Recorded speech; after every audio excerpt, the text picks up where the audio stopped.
Lidor vador, from generation to generation, is one of the main Jewish principles repeated over and over again throughout our liturgy and our sacred texts. There is a commandment to educate the next generation, which is expressed in the words of Shema. The commandment to honor your parents, which is expressed in the Ten Commandments.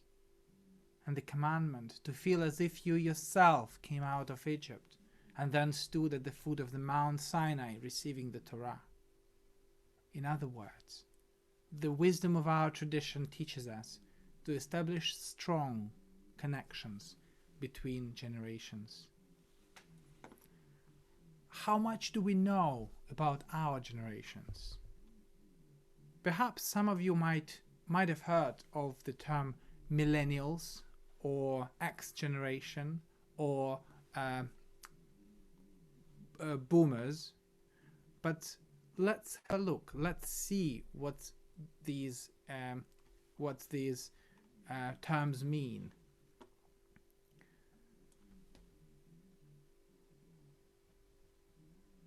There are 5 generations which are singled out by those who study so-called generational cohorts.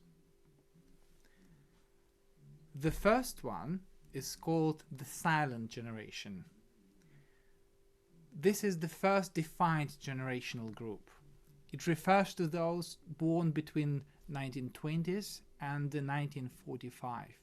So these are people who lived through the World War II. The name comes from the article in Time magazine from the 50s, and it alludes to the fact that the children of this generation were taught to be seen but not heard. Dr. Alexis Abramson, an expert in what is known as generational cohorts, identified this group as disciplined, value-oriented and loyal, interested in direct communication, so enjoy speaking in person as opposed to via technology. After the silent generation, there are baby boomers. This is anyone born between 1946 and mid-60s. Their generational nickname is attributed to the boom of post-war births in the mid-century. So the boomers are committed, self-sufficient, competitive, and Dr. Abramson thinks that this might have something to do with how many of them were in a job market. After that comes Generation X. They are the cohort born between the early to mid 60s, when the birth rate began to decline again, and the early 80s. They are not quite baby boomers because they weren't born immediately following the war, nor they are millennials, the next generation, as their childhood exposure to modern technology was still relatively limited. Because of this generation is in between both the digital and non-digital world and understands the importance of both. Generation X are resourceful, logical, and good problem solvers. The next generation is classified as Generation Y, or most commonly millennials. The textbook definition of millennials is anyone born after 1981. They are referred to as millennials because they are the first generation to come of age in the new millennium, the 2000s. They are often described as lazy in the media, and that they spend all the money that they should be saving for a house on avocado toast or a very expensive cup of coffee. They are also the first generation to be so-called digital natives. This makes them, or perhaps I should say us, it makes us extremely self-sufficient, as this generation is no longer have to rely on others to solve their problems or teach them anything. We have the internet for that. Other defining characteristics include confident, curious, and questioning authority. And this characteristic in particular can be perceived quite badly by some of the older generations, who would be less likely to do so. Finally, the latest generation is called Generation Z. Generation Z refers to the demographics of people born after the millennial generation. This group is young. The oldest are in their mid-20s now. They have never known a life without the internet. That might be why their alternative name is iGen, probably referring to the internet or to the iPhones. Some of their characteristics include ambitious, digital natives, and confident. Dr. Abramson says that the key difference between all of these cohorts are the different methods of communication they use.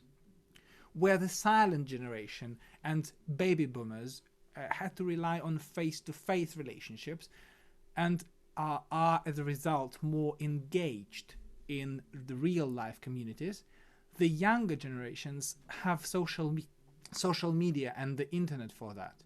They create their communities online. I think it would be right to say that the COVID-19 outbreak made the entire world to catch up with the generations Y and Z in terms of technology, but made millennials and iGen at the same time to appreciate the communities and appreciate the support which community give to people. Funnily enough, that Zoom, the platform we are using for our services, and most synagogues and probably other religions too use for their services, Zoom became one of the main mediums of communication for most of us now. Well, and I would like to say to all of us, welcome to the Generation Z and the era of Zoom Judaism. Although the time has changed, our society, that time changed our society a lot, the principle remains the same, le dor vador, from generation to generation. Some of us may feel the loss of the connection with the pre-Zoom era. Some of us may feel that the change happened too fast. Some of us may feel similar to Aaron, losing something so important in our lives without knowing the reason why it happened, without the permission to mourn, without any time to get used to the new reality, and at the same time having an enormous pressure of being a leader, sometimes carer for others. It would be wrong to list only negative sides of the time we are living in. All these losses happened to us at the same time with some positive sides and developments. It is heartwarming for me to see all of you, my community and friends, on a weekly basis on Zoom during our Kiddush, to have classes on Zoom, and to be able to support existing and form new relationships with you on Zoom or other platforms. It is invaluable to see what people with special needs, who never felt fully included in our communities because they struggled to get in the building, how they feel equal to the rest of the community now. It is so moving to see some older generations entering the world of online communication, and their children and younger friends helping them to navigate the digital space, as if welcoming their parents and friends to their home, their digital home. At the same time, some younger people started to look for a community because they need support too and want to volunteer and help those in need. Le dor vador, the principle which should unite us all today. Perhaps it is too early to draw any conclusions and learn lessons from the coronavirus outbreak. But I think it's not too late or not too early to dream about the renewed world after the outbreak. I took a moment and tried to dream, try to imagine the ideal world after. This is my dream about the world after Zoom Judaism era. First, communities matter.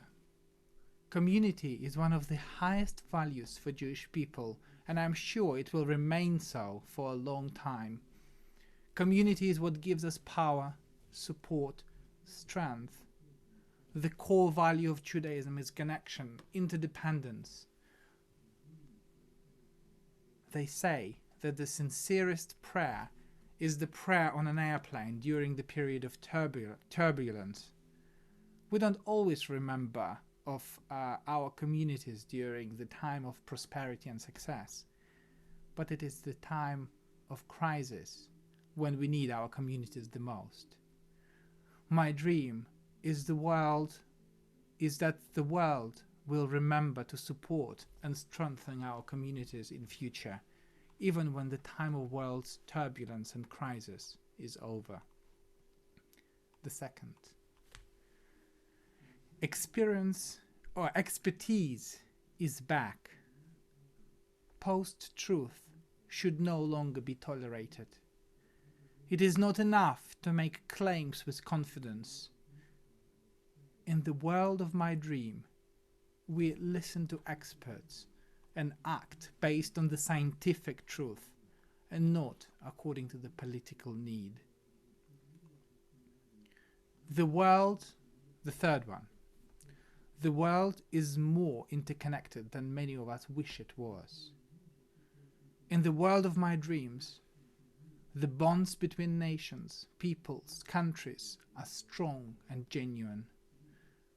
The world before the coronavirus outbreak was the world which started to build fences and strengthen borders. In the world of my dream, we will start building bridges and connections again, because we know that it saves lives. Fourth, in the world after the Second World War, there was a high rate of depression and mental struggle among middle and upper class people. Those who used to be successful but lost their businesses and jobs during the war. In the world of my dream, people are not afraid and not too proud to receive help when they need it. And the last one, the fifth. No charity is as strong as government. When we as a community organize a social action project, it is extremely important and helps those who need support, but it doesn't solve the core of the issue. Today it is clear that governments around the world can act in a compassionate way and support people. In the world of my dream, compassion, justice, loving kindness are the main principles of society and core values of those who are in power. These are all my dreams and hopes. They may or may not come true. Meanwhile, we remain silent, both metaphorically and literally, because on Zoom we often have to mute ourselves and mute others in order to speak. Like Aaron, we live with hope that the values and traditions will support us always, לדור ודור, from generation to generation. Kan Yehi Ratzon. May this be God's will.